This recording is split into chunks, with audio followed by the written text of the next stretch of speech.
Olá, meus irmãos, graça e paz, espero te encontrar bem em nome de Jesus. Vamos juntos, seguindo o nosso tempo de leitura bíblica. Hoje estou aqui ainda em São José do Rio Preto, acabamos não conseguindo fazer as nossas gravações, os nossos momentos para fazer a nossa leitura. Porém, entretanto, todavia, não deixaremos de estarmos reunidos juntos para a glória do Senhor. Hoje eu quero conversar aqui com você, trabalhar aqui com você, os capítulos de Reis 19, 20, 21 e 22. Então, simbora, abra sua Bíblia, vamos junto para a nossa leitura bíblica. Estou aqui na casa da pastora Renata, dá um tchau aí, pastora. Aê, tá aí a pastora Renata. Aqui na casa da pastora Renata, gravando. Não estou conseguindo fazer a transmissão ao vivo, mas nós vamos estar utilizando desse momento para assim poder organizar. Se você escutar alguns ruídos, alguns latidos aqui, são os cachorrinhos aqui da pastora Renata, pastora Artílio, que estão latindo aqui, mas nós vamos seguindo juntos, tá bom, gente? Em nome de Jesus, vamos embora para esse tempo. Deixa eu espelhar aqui a tela para vocês, para nós termos a nossa leitura. Vamos orar? Amém. Querido Deus, em nome de Jesus, a Ti nós rendemos graças, porque o Senhor é bom e sempre nos ouve. Deus, nesse dia, nos dá a capacidade, Pai, para vivermos tudo o que o Senhor tem para as nossas vidas. Que o seu propósito seja renovado em nós, que a sua essência seja manifestada em nós e que em tudo nós possamos crescer no Senhor Jesus, que é o cabeça da igreja. Assim eu declaro, Pai, que a tua mão, a tua direção esteja sobre as nossas vidas, para a glória do Senhor. Amém e graças a Deus. Amém? Vamos embora? Então, vamos colocar aqui livro de 1 Reis, capítulo de número 19, diz assim: Ora, Acabe contou a Jezabel tudo o que Elias tinha feito e como o havia matado todos os profetas à espada.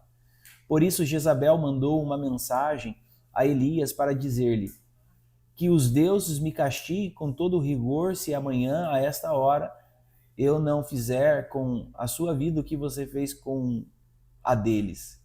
Elias teve medo e fugiu para salvar a própria vida. Quando chegou a Berseba de Judá, deixou o seu servo e entrou no deserto, caminhando um dia. Chegou aonde havia uma giesta, sentou-se debaixo dela e orou, pedindo a morte. Já tive o bastante, Senhor. Tira a minha vida. Não sou melhor do que os meus antepassados. Depois ele se deitou debaixo de uma giesta, debaixo da giesta, e dormiu.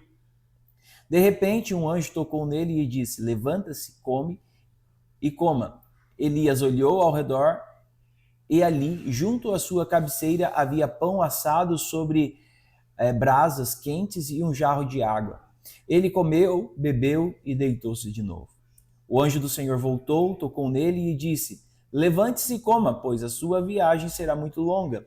Então ele se levantou, comeu e bebeu. Fortalecido com aquela comida, viajou 40 dias e 40 noites, até chegar a Horebe, o monte de Deus. Ali entrou em uma caverna e passou a noite. Eis que a palavra do Senhor veio a ele: O que está fazendo aqui, Elias? Ele respondeu: Tenho sido muito zeloso pelo Senhor, o Deus dos exércitos. Os israelitas rejeitaram a sua aliança, despedaçaram os teus altares e mataram os teus profetas à espada. Sou o único que sobrou e agora também estou procurando tirar a vida. O Senhor lhe disse: Saia e fique no monte, na presença do Senhor, pois o Senhor vai passar. Então veio um vento fortíssimo que soprou os montes e esmagalhou as rochas diante do Senhor. Mas o Senhor não estava no vento. Depois do vento houve um terremoto, mas o Senhor não estava no terremoto. Depois do terremoto veio um fogo, mas o Senhor não estava nele. Depois do fogo veio o som de um suave sussurro. Quando Elias ouviu, cobriu o rosto com um manto, saiu e ficou à entrada da caverna. Então a voz lhe disse: O que você está fazendo aqui, Elias? Elias respondeu: Tenho sido muito zeloso pelo Senhor, o Deus dos exércitos. Os israelitas rejeitaram a tua aliança, despedaçaram os teus altares e mataram os teus profetas à espada.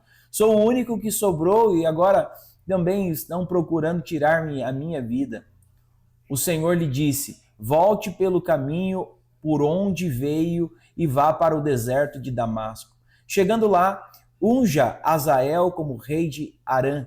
Unja também Jeú, filho de Ninsi, como rei de Israel. E unja Eliseu, filho de Safate, de Abel-Meolá, para suceder você como profeta. Encosta a porta para mim ali, mano, por favor.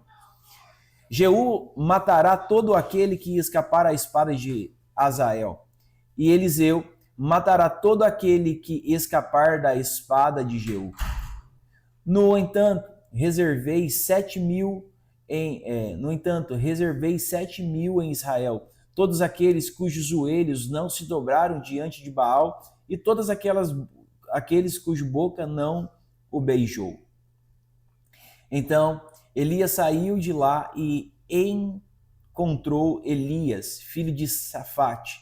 Ele estava arando com 12 parelhas de bois e conduzindo as 12ª parelha. Eles o alcançou e lançou o seu manto sobre ele.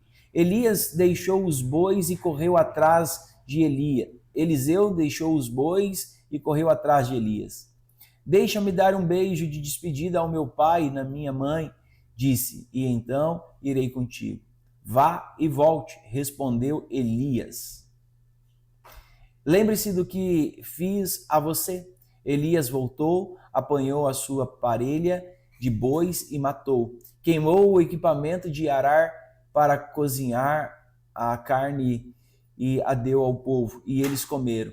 Depois levantou-se e partiu com Elias, tornando-se o seu auxiliar. Gente, aqui tem uma lição valiosíssima que nós podemos aqui tirar para a nossa caminhada, para a nossa vida. Nós temos uma lição muito valiosa que é sobre...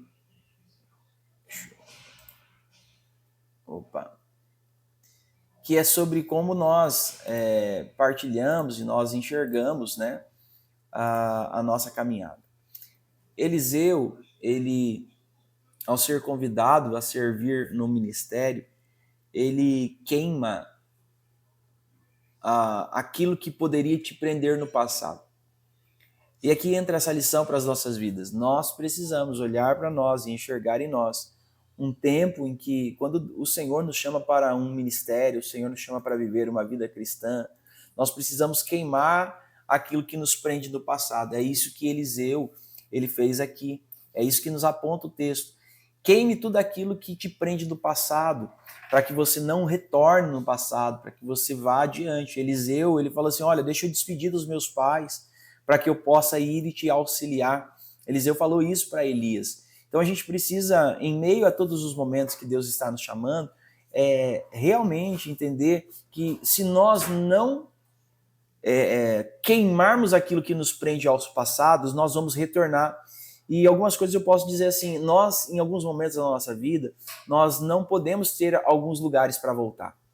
Nós precisamos olhar à frente, caminhar adiante, enxergar o lugar que o Senhor quer para nossas vidas, e nós não podemos retornar em alguns lugares, principalmente quando Deus nos chama, nos conclama a viver um processo, a viver em um ministério. Nós necessitamos servir o Senhor e encontrar nesse momento o avanço que o Senhor nos dá. Capítulo de número 20 diz assim, Ben-Hadad, rei de Arã, convocou todo o seu exército e, acompanhado de 32 reis com os seus cavalos de guerras, cercou e atacou Samaria. Ele enviou mensageiros à cidade, a Acabe, o rei de Israel, que lhe disseram, isto é o que diz Ben-Hadad, a sua prata e o seu ouro são meus, e o melhor das suas mulheres e dos meus filhos também. E o melhor das suas mulheres e seus filhos também. O rei de Israel respondeu, que seja conforme tu diz, ó rei, meu senhor. Eu e tudo o que tenho somos teus. Os mensageiros voltaram ao rei e disseram, assim diz Ben-Hadad, mandei dizer a que você me dê a sua prata e o seu ouro, as suas mulheres e os seus filhos. Amanhã, a esta hora, enviarei os meus oficiais para vasculharem o seu palácio e as casas dos seus oficiais. Eles me trarão tudo o que você considera de valor.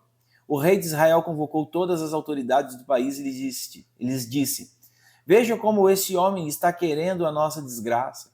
Quando mandou tomar as minhas mulheres e os meus filhos, a minha prata e o meu ouro, e não lhe neguei. As autoridades e todo o povo responderam: Não lhes des atenção, nem concordes com as suas exigências. Então Acabe respondeu aos mensageiros de Ben-Hadad: Digam ao rei, meu senhor, o teu servo fará tudo que exigiste na primeira vez, mas não posso atender a essa exigência. Eles levaram a resposta de Ben-Hadad a Ben-Hadad. Então Ben-Hadad mandou esta mensagem a Acabe: que os deuses me castiguem com todo rigor, caso fique em Samaria pó suficiente para dar um punhado a cada um dos meus homens. O rei de Israel respondeu: Diga-lhe, aquele que veste a armadura não deve se gabar como aquele que está atirando. Ben-Hadad recebeu essa mensagem quando ele e os reis estavam bebendo nas suas tendas e ordenou aos seus oficiais: Preparem-se para atacar a cidade. Assim eles o fizeram. Nessa ocasião, um profeta foi a Acabe, rei de Israel, e anunciou: Assim diz o Senhor: Vê este exército enorme? Hoje eu entregarei nas suas mãos. Então você saberá que eu sou o Senhor. Por meio de quem ele fará isso? Perguntou Acabe. O profeta respondeu: Assim diz o Senhor. Ele fará por meio dos auxiliares dos líderes das províncias. Quem começará a batalha? Perguntou. O profeta respondeu. Você então, Acabe, convocou os auxiliares dos líderes das províncias, que eram 232 homens. Em seguida, reuniu o restante em Israel, 7.000 ao todo. Eles partiram no meio-dia, enquanto Ben-Hadad e os 32 reis aliados a ele estavam se embriagando nas suas tendas. Os auxiliares dos líderes das províncias saíram primeiro. Nisso, representantes enviados por Ben-Hadad o informaram: saíram alguns homens de Samaria. Ele disse: Quer tenham saído para a paz, quer para a guerra, tragam-nos vivos. Os auxiliares dos líderes das províncias marcharam para fora da cidade com o exército na retaguarda, e cada um matou o seu adversário. Diante disso, os arameus fugiram, perseguidos pelos israelitas. Contudo, Ben-Hadad, rei de Ara, escapou a cavalo com alguns dos seus cavaleiros. O rei de Israel avançou, matou os cavalos, destruiu os carros de guerra e infligiu grande derrota dos arameus. Depois disso, o profeta foi ao rei de Israel e disse: Vá, fortaleça a sua posição e veja o que deve ser feito, pois na próxima primavera o rei de Arã o atacará de novo. Enquanto isso, os oficiais do rei de Arã lhe diziam: os deuses deles são os deuses das montanhas, e por isso eles foram fortes demais. Obrigado, rei. Por isso eles foram fortes demais para nós. Se, porém, os combatermos nas planícies, com certeza seremos mais fortes do que eles. Devemos tirar todos os reis dos seus comandos e submetê-los por outros comandantes. Também deves organizar um exército como o que perdeste, cavalo por cavalo e carro de guerra por carro de guerra, para que possamos combater Israel nas planícies. Então, é certo que seremos mais fortes do que eles. Ben-Hadad concordou com eles e fez como foi aconselhado. Perdão. Na primavera, Ben-Hadad convocou os arameus e marchou até Afec para lutar contra Israel. Os israelitas foram convocados e, tendo recebido provisões, saíram para enfrentar os arameus. Os israelitas acamparam no lado oposto como dois pequenos rebanhos de cabras, ao passo que os arameus cobriram todo o campo. O homem de Deus foi ao rei de Israel e lhe disse: Assim diz o Senhor, como os arameus pensam que o Senhor é um Deus das montanhas, não há Deus dos vales, eu entregarei este exército enorme nas suas mãos, e vocês saberão que eu sou o Senhor. Durante 7 dias estiveram acampados em frente um do outro, e no 7º dia entraram em combate. Em um só dia, os israelitas mataram 100.000 soldados de infantaria arameus. O restante escapou para a cidade de Afec, onde o muro caiu sobre 27.000 deles. Ben-Hadad também foi para a cidade, refugiando-se, ora em um esconderijo, ora em outro. Os seus oficiais disseram: Soubemos que os reis do povo de Israel são misericordiosos. Vamos nos vestir com pano de saco e panos de saco e cordas no pescoço e sair ao encontro do rei de Israel. Talvez ele poupe a tua vida. Vestiram-se com panos de saco na cintura e com cordas ao redor do pescoço.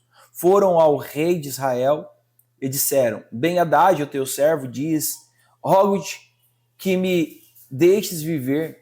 O rei respondeu: Ele ainda está vivo. Ele é meu irmão. Os homens interpretaram isso como um bom sinal e de imediato aceitaram o que ele tinha dito. Isso mesmo, Ben-Hadad, o teu irmão, disseram. Tragam-no aqui, disse o rei. Quando Ben-Hadad chegou, Acabe o fez subir a sua carruagem. Devolverei as cidades que o meu pai tomou do teu pai. Ofereceu Ben-Hadad. Tu poderás estabelecer os teus próprios mercados em Damasco, como fez o meu pai em Samaria. Acabe disse: mediante um tratado, libertarei você. Então fizeram um tratado e Acabe o deixou ir. Verso de número 35, gente. Por ordem do Senhor, um membro da comunidade dos profetas disse ao seu companheiro: Fira-me. O homem, porém, se recusou a fazê-lo. Então o profeta disse: Como você não obedeceu ao Senhor, assim que você sair daqui, um leão o ferirá. Logo que o homem partiu, um leão o atacou e o feriu. O profeta encontrou outro homem e lhe disse: Fira-me, por favor. Este o golpeou e feriu. Então o profeta saiu e ficou ao lado da estrada à espera do rei. Ele se disfarçou, cobrindo os olhos com uma venda. Quando o rei ia passando, o profeta gritou para ele: Em pleno combate, o teu servo entrou e alguém veio a mim com um prisioneiro e me disse: Vigie este homem. Se ele escapar, será a sua vida pela vida dele, ou você deverá pagar um talento de prata. Enquanto o teu servo estava ocupado com outras coisas, o homem desapareceu. Esta é a sua sentença, disse o rei de Israel. Você mesmo a pronunciou. Então o profeta rapidamente removeu a venda dos olhos e o rei o reconheceu como um dos profetas. Ele disse ao rei: Assim diz o Senhor, você libertou um homem que eu havia separado para destruição. Por isso é a sua vida pela dele, o seu povo pelo povo dele. Aborrecido e irritado, o rei de Israel voltou para o seu palácio em Samaria. Capítulo de número 21. Vamos lá. Capítulo de número 21. Só um momento aqui, irmãos.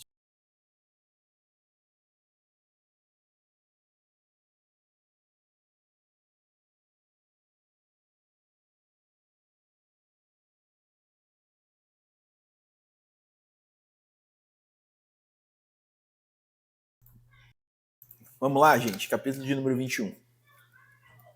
Diz assim a palavra do Senhor.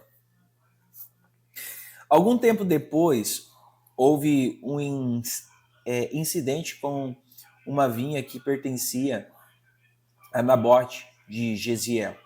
A vinha ficava em Jezreel, ao lado do palácio de Acabe, rei de Samaria. Acabe tinha dito a Nabote: dê-me a sua vinha para eu usar como horta, já que fica ao lado do meu palácio. Em troca, eu darei a você uma vinha melhor, ou, se preferir, pagarei seja qual for o valor dela. Nabote, contudo, respondeu: o Senhor me livre de dar a ti a herança dos meus pais. Então Acabe foi para casa aborrecido e irritado, porque Nabote de Jezreel lhe dissera: não te darei a herança dos meus pais. Deitou-se na cama, virou o rosto para a parede e recusou-se a comer. Jezabel, a sua mulher, entrou e lhe perguntou: por que você está tão aborrecido? Por que não come? Ele respondeu: porque eu disse a Nabote de Jezreel: venha, venda-me a sua vinha, ou, se preferir, eu darei a você outra vinha no lugar desta. Contudo, ele disse: não te darei a minha vinha. Jezabel, a sua mulher, lhe disse: é assim que você age como o rei de Israel? Levante-se e coma, anime-se. Conseguirei para você a vinha de Nabote, de Jezreel. Então ela escreveu cartas em nome de Acabe pôs nelas o selo do rei e as enviou às autoridades e aos nobres que viviam na cidade de Nabote. Naquelas cartas, ela escreveu: decretem um dia de jejum e ponham Nabote sentado em um lugar de destaque no meio do povo. Mandem 2 homens perversos sentar-se em frente dele e os façam testemunhar que ele amaldiçoou tanto Deus quanto a lei. Levem-no para fora e apedrejem até a morte. As autoridades e os nobres que viviam na cidade de Nabote fizeram conforme Jezabel os orientara nas cartas e lhes tinham escrito. Decretaram jejum e fizeram Nabote sentar-se em um local destacando no meio do povo. Então 2 homens perversos vieram e sentaram em frente dele e o acusaram diante do povo, dizendo: Nabote amaldiçoou tanto Deus quanto o rei. Por isso, levaram-no para fora da cidade e o apedrejaram até a morte. Depois mandaram informar Jezabel: Nabote foi apedrejado e está morto. Assim que Jezabel soube que Nabote tinha sido apedrejado até a morte, disse a Acabe: levante-se e tome posse da vinha que Nabote de Jezreel se recusou a vender-lhe. Ele não está mais vivo, está morto. Quando Acabe ouviu que Nabote estava morto, levantou-se e foi tomar posse da vinha. Então a palavra do Senhor veio a Elias, o tesbita: levante-se e vai encontrar-se com o Acabe, o rei de Israel, que reina em Samaria. Agora ele está na vinha de Nabote, para onde foi a fim de tomar posse dela. Diga-lhe que assim diz o Senhor: você assassinou um homem e ainda se apossou da propriedade dele? Diga-lhe também que assim diz o Senhor: no local onde os cães lamberam o sangue de Nabote, lamberão também o seu sangue. Isso mesmo, o seu sangue. Acabe disse a Elias: então você me encontrou, meu inimigo. Eu o encontrei, respondeu. Porque você se vendeu para fazer o que é mal aos olhos do Senhor? Ele diz: vou trazer desgraça sobre você. Devorarei os seus descendentes e eliminarei a sua família, todos os do sexo masculino em Israel, tanto escravos como os livres. Farei à sua família o que fiz a de Jeroboão, filho de Nebate, e a de Baasa, filho de Aias, pois você provocou a minha ira e fez Israel pecar. Acerca de Jezabel, Acerca de Jezabel, o Senhor diz: os cães devorarão Jezabel junto ao muro de Jeziel. Os cães comerão os que pertencem a Acabe e que morrerem na cidade, e as aves do céu se alimentarão dos que morrerem no campo. Nunca existiu ninguém como Acabe que, instigado por sua mulher Jezabel, se vendeu para fazer o que era mal aos olhos do Senhor. Ele se comportou da maneira mais detestável possível, indo atrás de ídolos, como faziam os amorreus que o Senhor tinha expulsado de diante deles. Quando Acabe ouviu essas palavras, rasgou as vestes, vestiu-se com pano de saco e jejuou. Passou a dormir sobre os panos de saco e andava deprimido. Então a palavra do Senhor veio a Elias, o tesbita. Você notou como Acabe se humilhou diante de mim? Visto que se humilhou, não trarei essa desgraça enquanto ele viver, mas a enviarei sobre a família dele nos dias do seu filho. Capítulo de número 22. Vamos lá, capítulo de número 22. Diz assim a palavra do Senhor. Capítulo de número 22. Vamos lá, gente, não se perca. Está um pouquinho mais de água. Durante 3 anos, houve guerra entre Arã e Israel.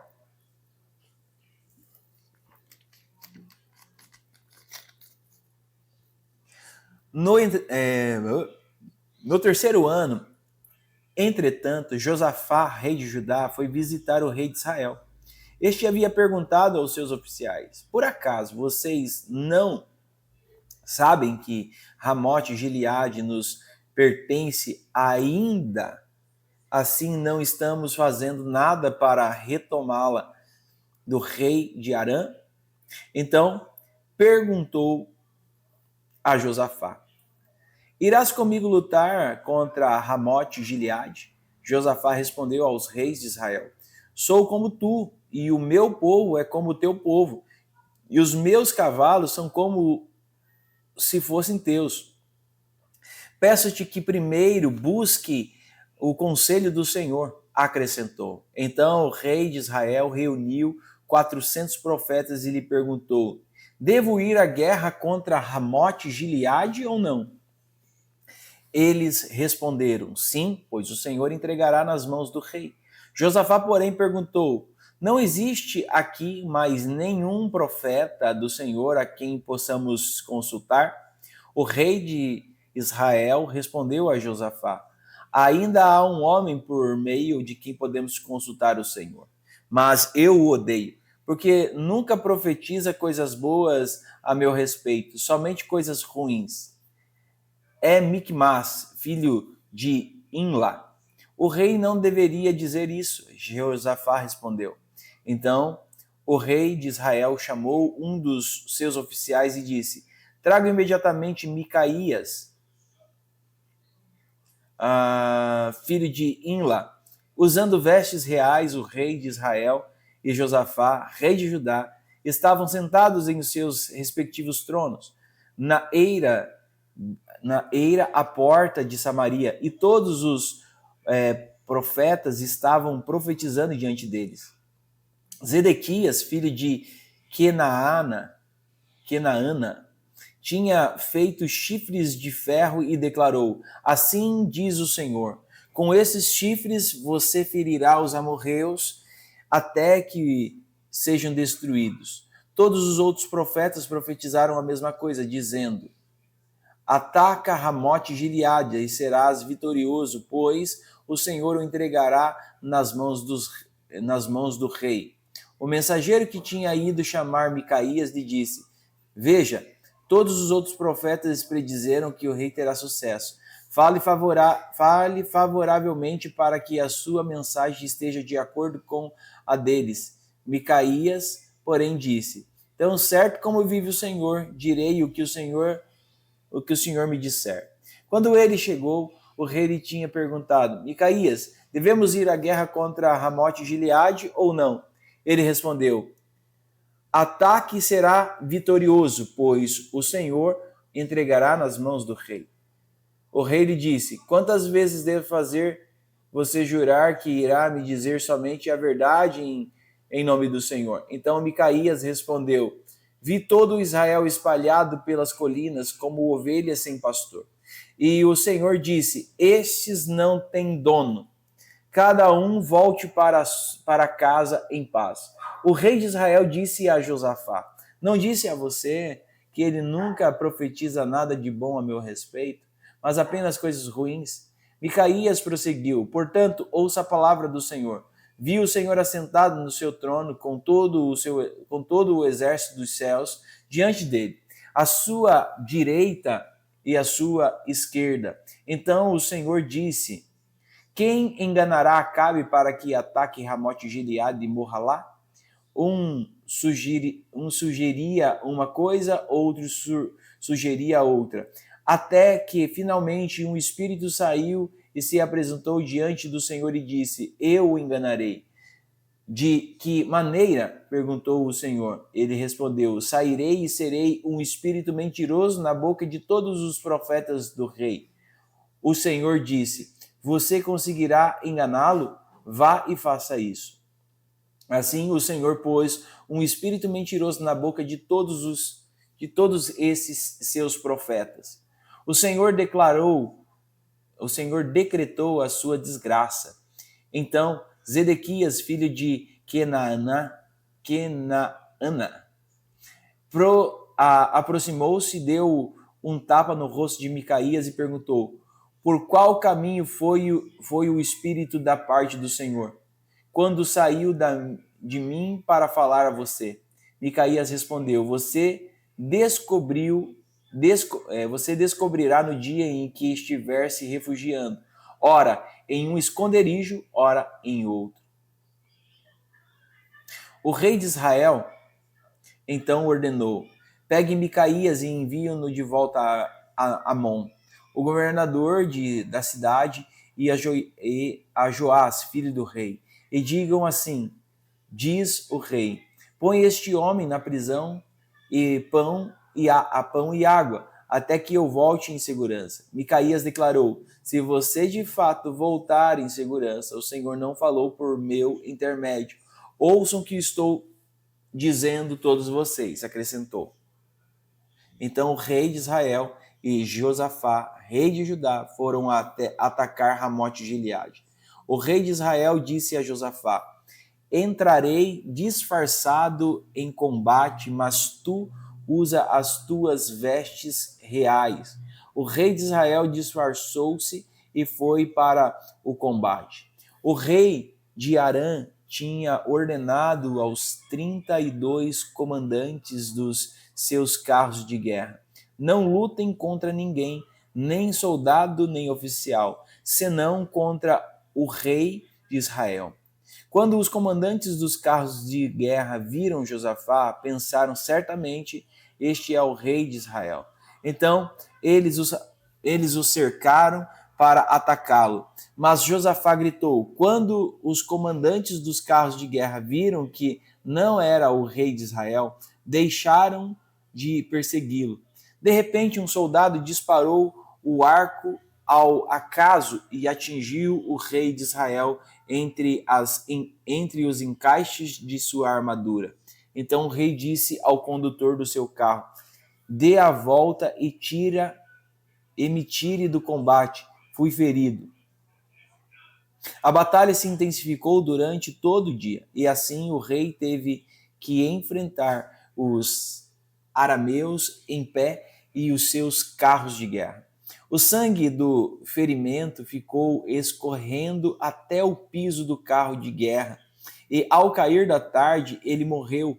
Quando o sol estava se pondo, propagou-se um grito em todo o acampamento: cada homem para a sua cidade, cada homem para a sua terra. Assim o rei morreu e foi levado para Samaria, e ali sepultaram. Levaram o seu carro de guerra em um açude em Samaria, onde as prostitutas se banhavam, e os cães lamberam o seu sangue, conforme a palavra do Senhor havia declarado. Os demais acontecimentos do reinado de Acabe e tudo o que realizou, o palácio que construiu com revestimento de marfim e todas as cidades que fortificou, constam nos registros históricos dos reis de Israel. Acabe descansou com os seus antepassados, e Acasias, o seu filho, sucedeu como rei. Josafá, filho de Asa, tornou rei-se de Judá no 4º ano do reinado de Acabe de Israel. Josafá tinha 35 anos de idade quando se tornou rei e reinou 25 anos em Jerusalém. A mãe dele chamava-se Azuba e era filha de Sili. Em tudo andou nos caminhos de Asa, o seu pai, e não se desviou deles. Fez o que era justo aos olhos do Senhor. Contudo, os santuários locais não foram removidos e o povo continuava a oferecer sacrifícios e a queimar incensos neles. Josafá teve paz com o rei de Israel. Os demais acontecimentos de Israel de Josafá, as suas conquistas e as suas façanhas militares constam nos registros históricos dos reis de Judá. Ele livrou o país dos prostitutos cultuais que restaram depois do reinado de Asa, o seu pai.